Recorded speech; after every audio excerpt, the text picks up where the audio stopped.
आज हम पढ़ेंगे formation of neural crest and its role in development के बारे में। तो अगर न्यूरल क्रस्ट की बात की जाए कि न्यूरल क्रस्ट क्या है, तो जैसे कि हमने अपनी लास्ट वीडियो में डिस्कस किया था, हमने न्यूरलेशन मतलब ये कि नर्वस सिस्टम की डेवलपमेंट, आसाबी निज़ाम की डेवलपमेंट की किस तरह से बनता है उसको देखा था। तो अगर हम रिकॉल करें अपनी पुरानी वीडियो को, तो उसमें हमने देखा था कि गैस्ट्रुलेशन स्टेज पे 3 लेयर्स बनती हैं, एक्टोडर्म, मेसोडर्म और एंडोडर्म। उसमें से एक लेयर है एक्टोडर्म, वो फर्दर क्या करती है, वो फर्दर जो है वो नर्वस सिस्टम बनाती है। तो इसी तरह से अगर हम देखें तो एक्टोडर्म जो है वो, अगर फॉर्मेशन की बात करें कि न्यूरल क्रस्ट किस तरह से बनती है, तो हम देखते हैं कि जो एक्टोडर्म है जब वो थिक हो जाती है, मोटी हो जाती है, तो वो एक प्लेट की तरह का स्ट्रक्चर बनाती है जिसे न्यूरल प्लेट कहा जाता है।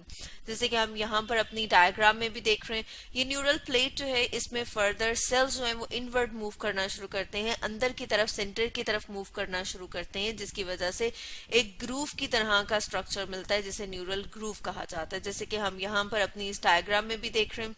और न्यूरल ग्रूव जब बनती है तो उसकी दोनों साइड्स पे हमें एक फोल्डिंग की तरह का स्ट्रक्चर नजर आता है जिसे न्यूरल क्रस्ट कहा जाता है। अब ये जो ग्रूव है ये क्या करेगी, आपस में यहाँ से ज्वाइन कर जाएगी और एक ट्यूब की तरह का स्ट्रक्चर दे देगी जिसे न्यूरल ट्यूब कहा जाता है। और ये जो ग्रूव के साथ फोल्डिंग्स अपीयर हुई थी, फोल्डिंग नजर आना शुरू हुई थी, ये क्या करेगी, ये भी एक लेयर की तरह का स्ट्रक्चर दे देगी। और इस लेयर को क्या कहते हैं, इसे कहते हैं न्यूरल क्रस्ट। तो ये तो हमने देखा कि किस तरह से उसकी फॉर्मेशन होती है, किस तरह से वो बनती है।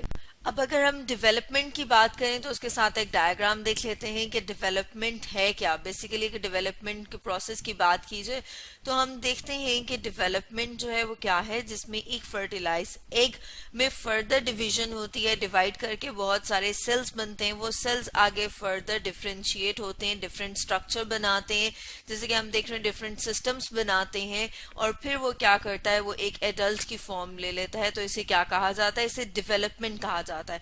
हम ये देखेंगे कि जो न्यूरल क्रस्ट है उसका क्या रोल है डेवलपमेंट में। जैसे कि हम पढ़ रहे थे कि जो एक्टोडर्म है वो नर्वस सिस्टम बनाती है, और उसी के साथ जब वो नर्वस सिस्टम बना रही है, डेवलप करी है, तो एक लेयर की तरह का स्ट्रक्चर बनता है जिसे न्यूरल क्रस्ट कहा जाता है। तो नर्वस सिस्टम की बात की जाए तो उसमें हम देखते हैं कि ब्रेन और स्पाइनल कॉर्ड, मतलब आसाबी निज़ाम की बात की जाए तो देखते हैं कि दिमाग, ब्रेन और स्पाइनल कॉर्ड, और इसके अलावा नर्व्स प्रेजेंट हैं। ब्रेन और स्पाइनल कॉर्ड जो है वो कहाँ से बनते हैं, कहाँ से डेवलप होते हैं, वो न्यूरल ट्यूब से। इसके अलावा बाकी जितनी नर्व्स हैं, मतलब अगर हम पेरिफेरल नर्वस सिस्टम की बात करें तो वो नर्व या कंपोनेंट जो है पेरिफेरल नर्वस सिस्टम के, वो कहाँ से अराइज होते हैं, वो न्यूरल क्रस्ट से।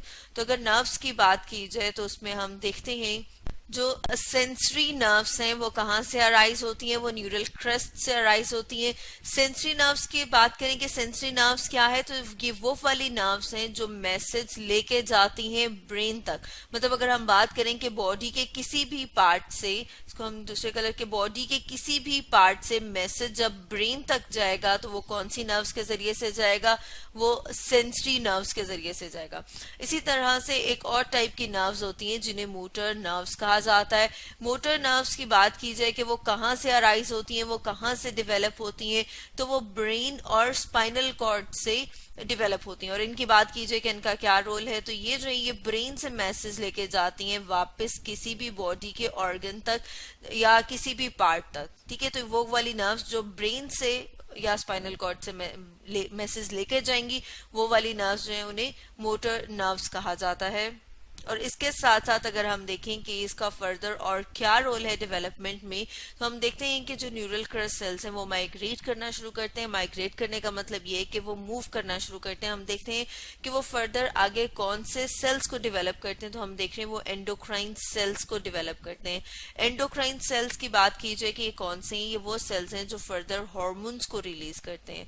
हॉर्मोन्स क्या है, हॉर्मोन्स जो है वो केमिकल मैसेंजर्स हैं जो हमारी बॉडी में स्ट्रक्चरल और फंक्शनल चेंजेस लेके आते हैं। इसके अलावा हम देखते हैं कि ये पेरिफेरल नर्वस सिस्टम के न्यूरॉन्स को बनाते हैं, जैसे कि अभी हमने ऊपर भी डिस्कस किया था कि जो सेंसरी न्यूरॉन्स हैं वो कहाँ से बनते हैं, वो बनते हैं न्यूरल क्रस्ट सेल से। इसके अलावा हम देखते हैं कि ये ग्लाया सेल्स या ग्लायल सेल्स को बनाते हैं। अब ये जो ग्लाया या ग्लायल सेल्स हैं इनका क्या काम है, ये प्रोटेक्शन और सपोर्ट प्रोवाइड करते हैं नर्वस सिस्टम को, हमारे आसाबी निजाम को।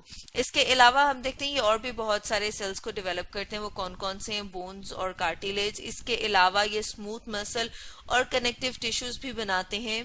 न्यूरल क्रेस्ट सेल्स मेलानोसाइट्स भी बनाते हैं। मेलानोसाइट्स क्या है? मेलानोसाइट्स की बात की जाए तो ये वो सेल्स हैं जो हमारी स्किन को पिगमेंट देते हैं, कलर देते हैं। जो हमारी स्किन में कलर है वो किस वजह से? वो मेलानोसाइट्स की वजह से। तो अगर हम देखें कि आज हमने क्या स्टडी किया, आज हमने देखा फॉर्मेशन ऑफ न्यूरल क्रस्ट के बारे में कि किस तरह से वो बनती है और उसका रोल देखा डेवलपमेंट में।